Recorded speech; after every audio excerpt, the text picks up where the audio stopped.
¿Alguna vez has sentido que hiciste todo bien y aún así algo salió terriblemente mal? Esta es la historia de Ennio, un hombre común, trabajador, honesto, que dejó su tierra natal con las manos vacías pero el corazón lleno de sueños. Era 1972, cuando llegó a Brasilia desde el interior del Ceará.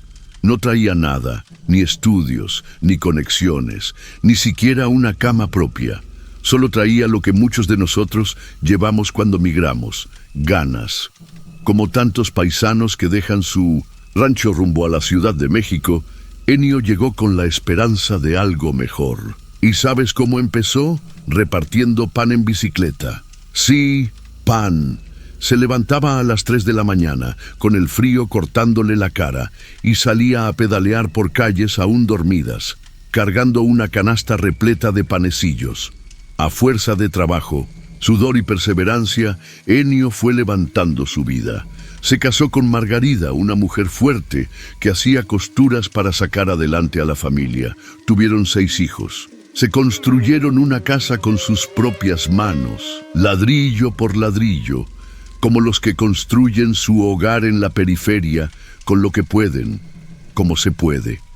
Todo parecía marchar bien, una historia de superación como tantas. Pero dentro de su hogar, sin que él lo supiera aún, estaba creciendo una sombra. Uno de sus hijos era diferente.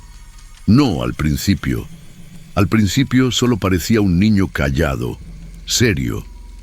Pero poco a poco, ese silencio se volvió inquietante. Su nombre era Jadson, y lo que parecía timidez pronto se transformó en algo mucho más oscuro.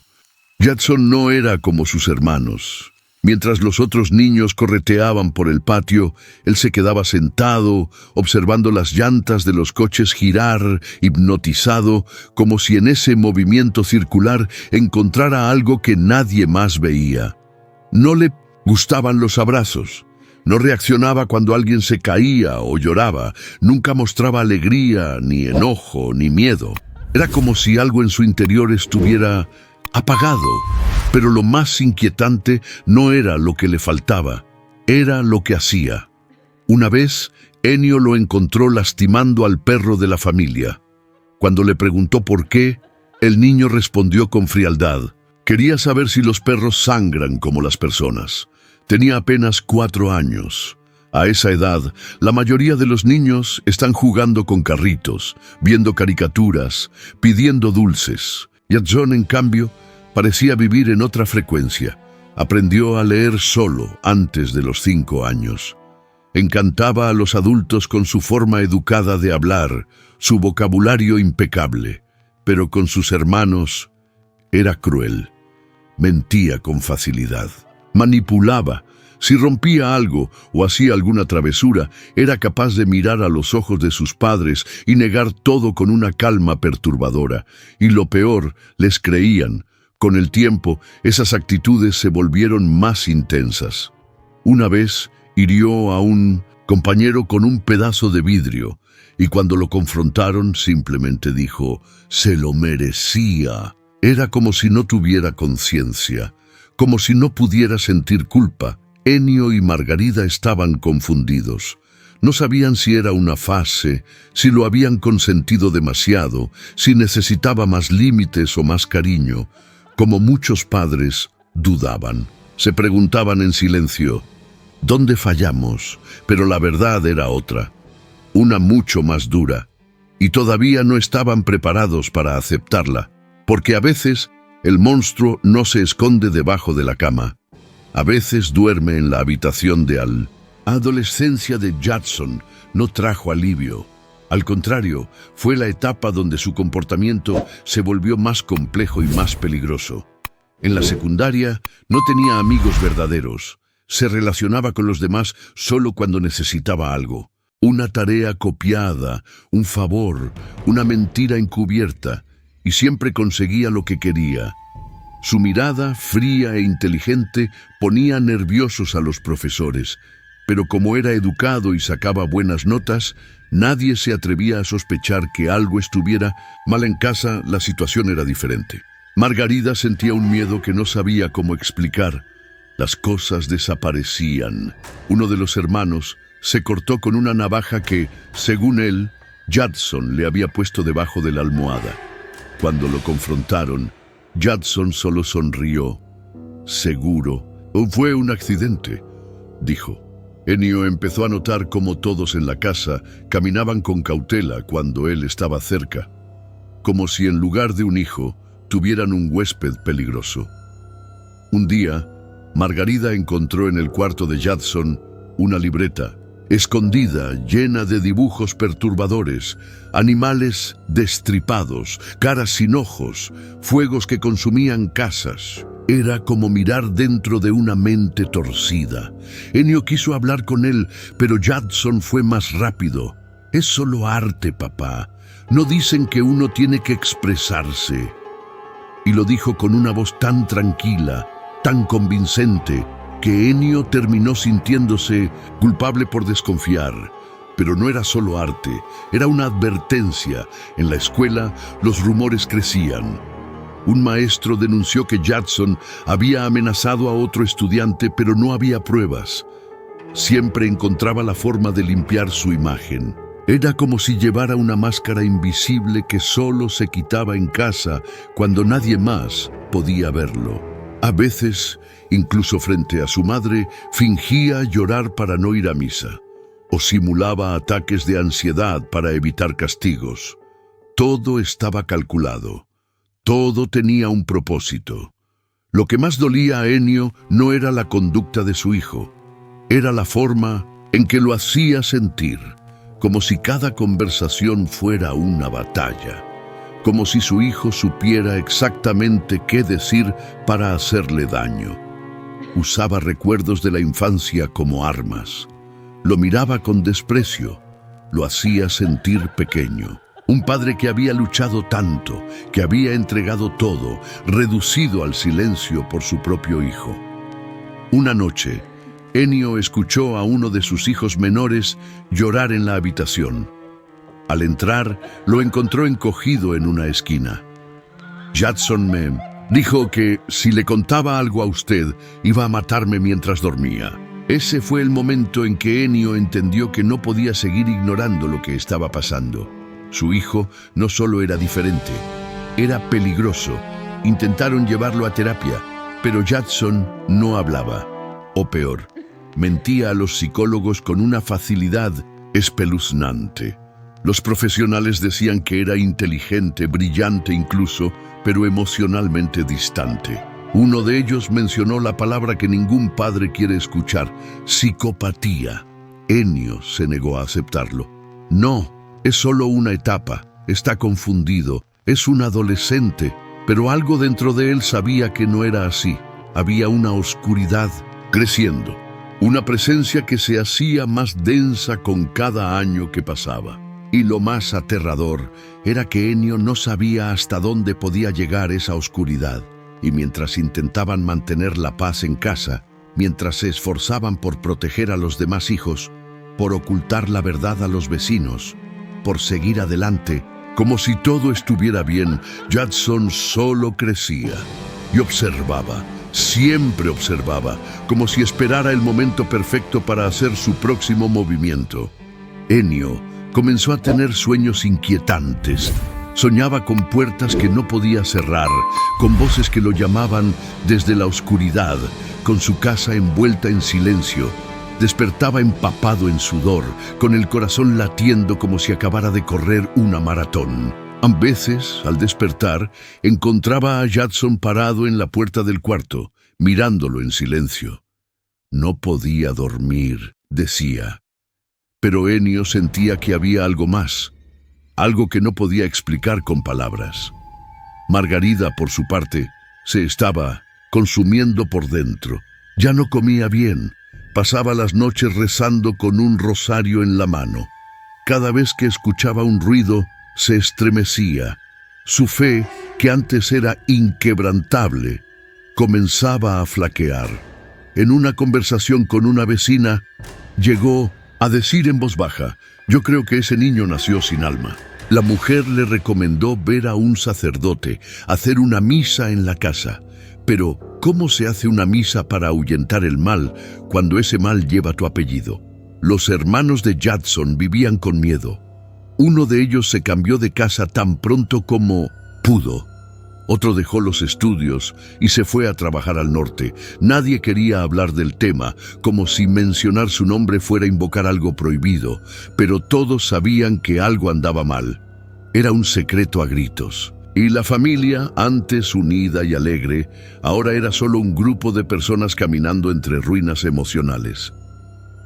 Un día, Ennio se topó con una carta escrita a mano, dejada en la sala. No tenía destinatario. Decía cosas como: no me importa si duele, ellos no son mi familia y solo quiero ver el mundo arder. La letra era de Judson. No había dudas. Fue entonces cuando Ennio entendió que tenía que actuar. Pero ¿cómo enfrenta uno a su propio hijo? ¿Cómo mira a los ojos al niño que vio nacer y acepta que ya no es un niño, sino una amenaza? Ennio decidió tener una conversación directa con él. Lo esperó una noche en la cocina con una taza de café entre las manos. Judson entró como si nada. Se sentó, lo miró y sonrió. «¿Vamos a hablar de mí, papá?», dijo con tono burlón. Ennio tragó saliva. «Quiero ayudarte, hijo, pero necesito que seas honesto conmigo». Judson soltó una carcajada suave. «¿Ayudarme?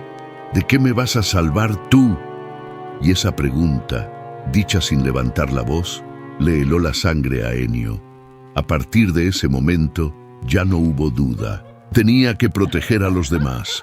No importaba si era su sangre, no importaba el dolor, lo que estaba en juego era más grande. Empezó a buscar ayuda legal, psicológica, espiritual.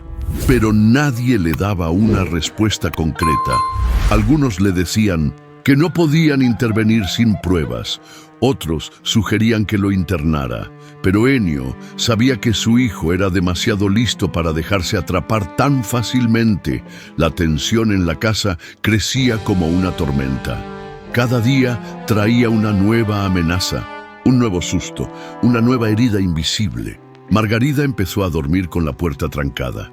Ennio se turnaba con uno de los hijos mayores para vigilar la casa por las noches.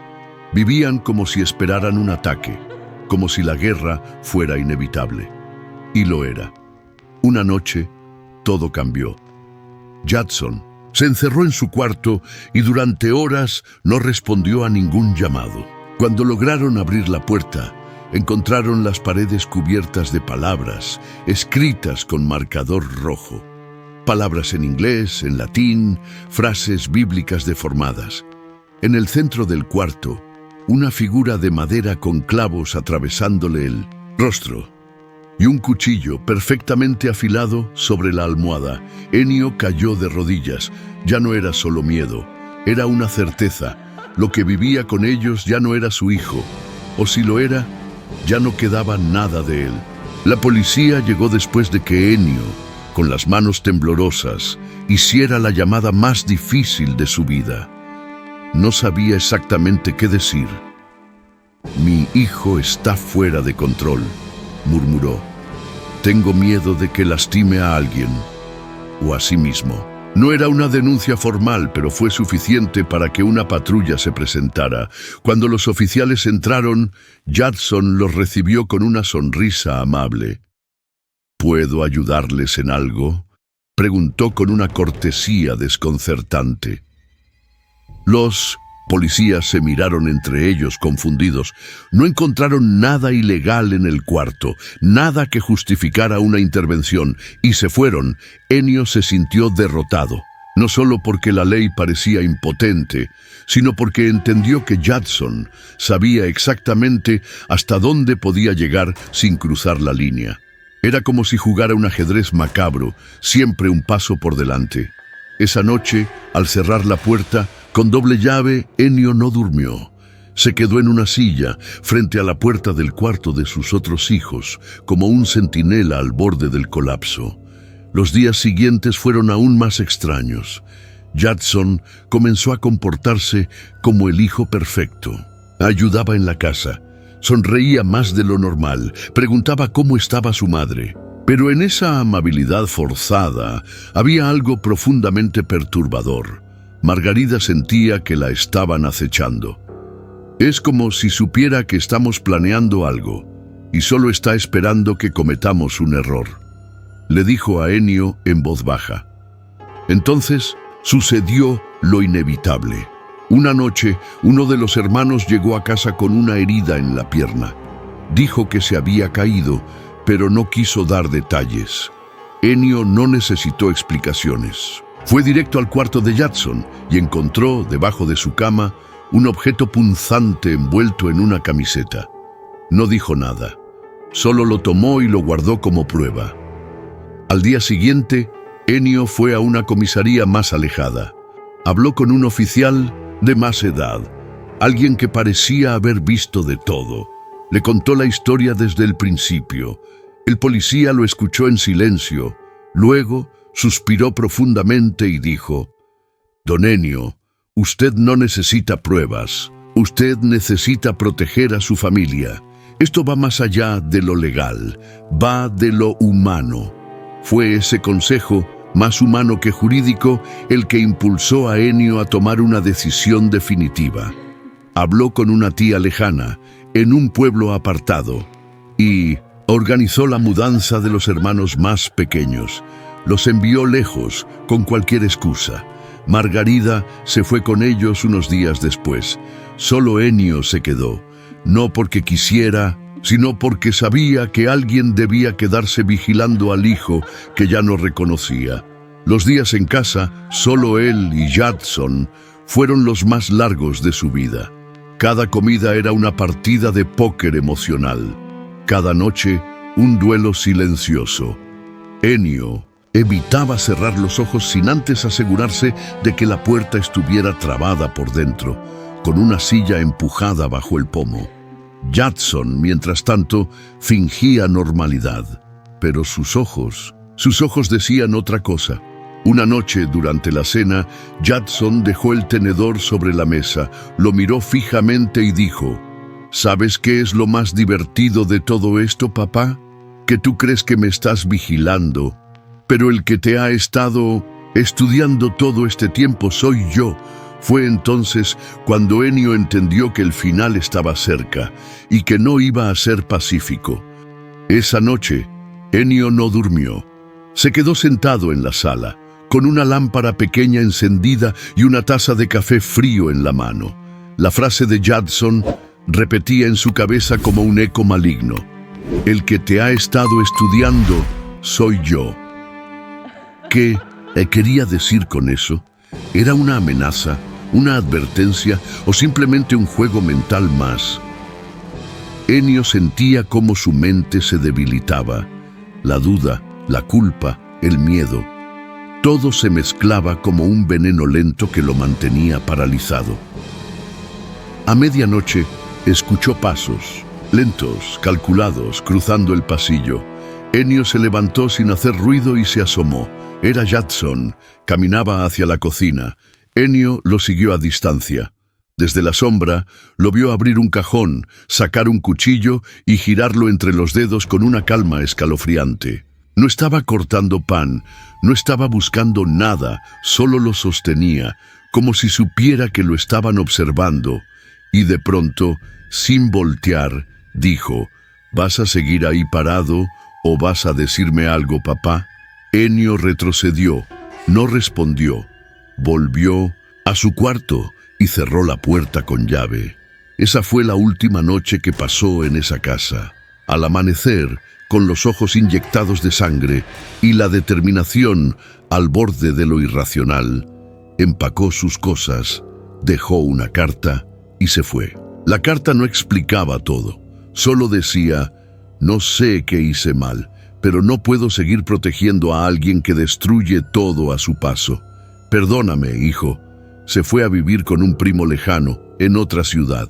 Desde ahí ayudó a Margarida y los hijos a recomenzar, Cambiaron de número, de escuela, de apellido en algunos papeles. Intentaron enterrar el pasado, pero el pasado no se entierra cuando tiene nombre y cara, y menos cuando ese pasado empieza a buscarte. Un año después, Ennio recibió una carta sin remitente. Dentro había una sola hoja con la letra de Judson. Decía: no se preocupen, estoy bien. Y sigo aprendiendo, siempre aprendiendo. No había firma, no había dirección, solo eso, como una sombra que les recordaba que, aunque habían escapado, el recuerdo, el miedo y el eco de lo que vivieron seguirían ahí. Judson desapareció. Nadie sabe dónde está. Algunos dicen que se fue a otro país, otros que está en la calle, usando nombres falsos. Pero Ennio sabe que está vivo, lo siente. En las noches tranquilas, cuando todo parece en paz, a veces se despierta con esa sensación, como si lo estuvieran observando, y en lo profundo teme que esa historia no haya terminado. Pasaron los años. Los hermanos de Judson crecieron, formaron sus propias familias y aprendieron a no mencionar su nombre. Era un acuerdo tácito, como si esa palabra tuviera un peso que nadie quería cargar. Margarida envejeció en silencio, con la mirada siempre un poco perdida, como si viviera esperando una noticia que nunca llegaba. Ennio, por su parte, se convirtió en un hombre huraño, de pocas palabras, y con una mirada que parecía haber visto más de lo que cualquiera podría imaginar. Pero el pasado tiene un don perverso. Aparece cuando menos se le espera. Una mañana, en un noticiero local de Monterrey, se habló de un caso extraño. Un hombre fue detenido tras ser acusado de manipular a jóvenes en un culto esotérico. No había pruebas concretas, solo testimonios ambiguos, pero lo que llamó la atención de Ennio fue el rostro que apareció en pantalla, aunque solo por un segundo. Era Judson, o alguien idéntico a él, solo más viejo, con barba, pero con la misma mirada vacía. El viejo instinto paterno volvió a activarse. Ennio no lo dijo a nadie. Grabó el video, investigó en internet, buscó el nombre con el que habían arrestado al sospechoso, Carlos N. No había ficha oficial, ningún antecedente, nada sólido. Pero en los foros y redes comenzaron a circular historias. Testimonios de jóvenes que hablaban de un líder carismático pero oscuro, que les decía frases crípticas como: el amor no se da, se toma, o todo lo que destruyas se convierte en parte de ti. Ennio sabía que no era coincidencia. El patrón era el mismo. El encanto superficial, el control mental, el lenguaje enredado que confundía, pero fascinaba. Judson había encontrado un nuevo escenario, y ahora no era solo su familia la que estaba en riesgo. Una noche, Ennio hizo una llamada. Era para uno de sus hijos. Le dijo: tenemos que hablar. Por primera vez en años, se reunieron todos en una misma sala. Al principio fue incómodo. Nadie sabía cómo empezar. Pero cuando Ennio mostró el video, la atmósfera cambió. El silencio fue absoluto. Nadie negó lo obvio. Todos sabían que ese hombre era él. Fue entonces cuando tomaron una decisión. Esta vez no iban a huir. Esta vez iban a actuar. No por venganza, sino por responsabilidad. Porque si bien Judson ya no era parte de sus vidas, había otros allá afuera que no sabían a quién se estaban enfrentando. Comenzaron a recopilar información. Contactaron a las víctimas del supuesto culto. Se hicieron pasar por periodistas independientes. Crearon perfiles falsos en redes para entrar en los círculos donde Judson se movía. Poco a poco, la verdad comenzó a emerger. El monstruo que habían conocido en casa ahora se había convertido en una figura que manipulaba desde las sombras, que captaba a jóvenes vulnerables y los hacía renunciar a todo, incluso a sus familias. Ennio sabía que el enfrentamiento final se acercaba, y esta vez no lo enfrentaría como padre, sino como sobreviviente. La operación comenzó con cuidado, casi como una danza silenciosa. Uno de los hijos de Ennio, ahora abogado, se encargó de la parte legal, revisar antecedentes, evaluar posibilidades de denuncia, buscar contactos en fiscalías y ONGs. Otra hija, que trabajaba en comunicación, diseñó una estrategia para atraer la atención de medios. Sabían que no podían confrontar a Judson directamente, no sin protección. La meta era exponerlo, romper el aura de misterio, destruir el personaje que se había construido. Mientras tanto, Ennio, a pesar de sus años, decidió hacer algo que nunca creyó capaz: infiltrarse. Con ayuda de un contacto, logró asistir a una de las charlas que Judson ofrecía en espacios clandestinos de la Ciudad de México. No lo reconocieron. El viejo sabía cómo pasar desapercibido.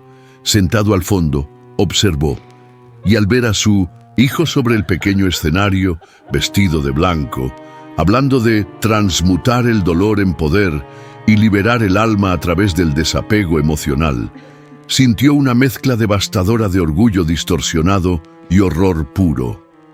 Judson ya no era un joven confundido, era un líder. Con voz serena, usaba palabras dulces para prometer libertad a cambio de obediencia. Cada frase estaba calculada, cada pausa, cada sonrisa, cada metáfora. Era el mismo niño que un día había convencido a su madre de que todo era un juego, solo que ahora jugaba con vidas enteras. Ennio salió de ese lugar con una sola idea en mente: no podían esperar más. Esa misma semana publicaron un reportaje anónimo con grabaciones y testimonios. Lo titularon "El carisma que esconde el vacío". Se volvió viral. Algunas personas comenzaron a hablar, víctimas se contactaron, pero también llegaron las amenazas, correos anónimos, llamadas en silencio, incluso mensajes que decían cosas como "estás jugando con fuego, viejo". Entonces desapareció una de las víctimas que había accedido a testificar. Nadie supo si fue por miedo o por algo peor. Ese hecho sacudió todo. Ennio sintió que el reloj se aceleraba, que el tiempo se agotaba, pero también sabía que estaban más cerca que nunca. Una noche recibió un sobre sin remitente. Dentro, una hoja con letras recortadas de revista "¿Quieres volver a verme, papá?" y una dirección. No era una amenaza, era una invitación. Judson estaba listo, o al menos quería que eso pensara. Ennio no dudó. Le pidió a su familia que no interviniera, que confiaran, que si algo le pasaba, lo más importante era que siguieran luchando. Les dijo: "No vine a este mundo para criar un monstruo, pero ahora sé que puedo ayudar a detenerlo". Y se fue. Al llegar a la dirección, lo esperaba un edificio viejo, casi abandonado, una sola luz encendida en el tercer piso. Subió, con cada paso sintiendo que se acercaba al fin. Al entrar, lo vio, sentado frente a una mesa, calmado, como si fuera una reunión familiar, y lo primero que dijo fue: "Papá, por fin volviste". Judson lo observó como si el tiempo no hubiera pasado. Sonreía con esa mezcla perturbadora de ternura falsa y superioridad calculada. Ennio no respondió.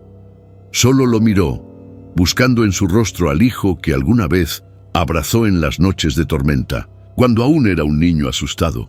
Pero lo que tenía enfrente ya no era ese niño, era algo más frío, más consciente y quizá más peligroso. "¿Qué quieres de mí?", preguntó Ennio, con una voz seca, contenida por años de angustia. Judson se encogió de hombros. "Quería verte, saber si aún me tenías miedo". Hizo una pausa, se inclinó hacia adelante. "¿Lo tienes?". Ennio respiró hondo. Su cuerpo temblaba, pero no se permitió flaquear. "Te tengo lástima, hijo, y eso es peor que miedo". La sonrisa de Judson se desvaneció. Por un instante pareció perder el control. Golpeó la mesa con fuerza. "¿Lástima?". Después de todo lo que hice, solo eso puedes sentir. Ennio se mantuvo en pie, inmóvil. Sí, porque todo ese poder que crees tener está construido sobre ruinas. Y un día, todo eso caerá sobre ti. El silencio llenó el cuarto. Judson se recostó en la silla, recuperando su máscara de... Calma. Sabes, papá, a veces pienso que todo esto empezó porque tú nunca me entendiste, porque tenías miedo de verme como realmente soy. Ennio negó con la cabeza. Te vi desde el primer día, solo que no quería aceptarlo. Y fue mi error. Ya no lo repetiré. Antes de que pudiera responder, entraron 2 agentes encubiertos. Habían estado siguiendo a Ennio en secreto, preparados para intervenir. Todo había sido parte del plan de la familia. Judson se levantó, pero no puso resistencia. ¿Así termina esto? ¿Con un teatro barato? Ennio lo miró por última vez. Esto no es el final.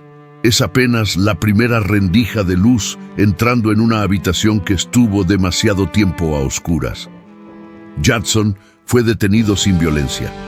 Los cargos eran débiles, pero suficientes para abrir una investigación más profunda. Con la atención mediática surgieron más denuncias, más víctimas, más pruebas. El castillo de naipes comenzó a caer. Lentamente, pero sin pausa, Ennio regresó con su familia. No celebraron, no hubo brindis ni sonrisas. Solo una sensación de alivio tenue, como quien termina una maratón con las piernas rotas, pero el alma aún entera. Habían sobrevivido. Meses después, Ennio escribió una carta que nunca envió. No sé si alguna vez fuiste completamente mi hijo o si yo simplemente no supe guiarte. Pero te amé con todo lo que tenía y por eso te detuve. La carta quedó guardada en un cajón, junto a una foto vieja de Judson cuando aún era un niño. Porque aunque el terror había terminado, el recuerdo, la historia y la herida seguirían vivos y quizá contarlas era la única forma de seguir adelante.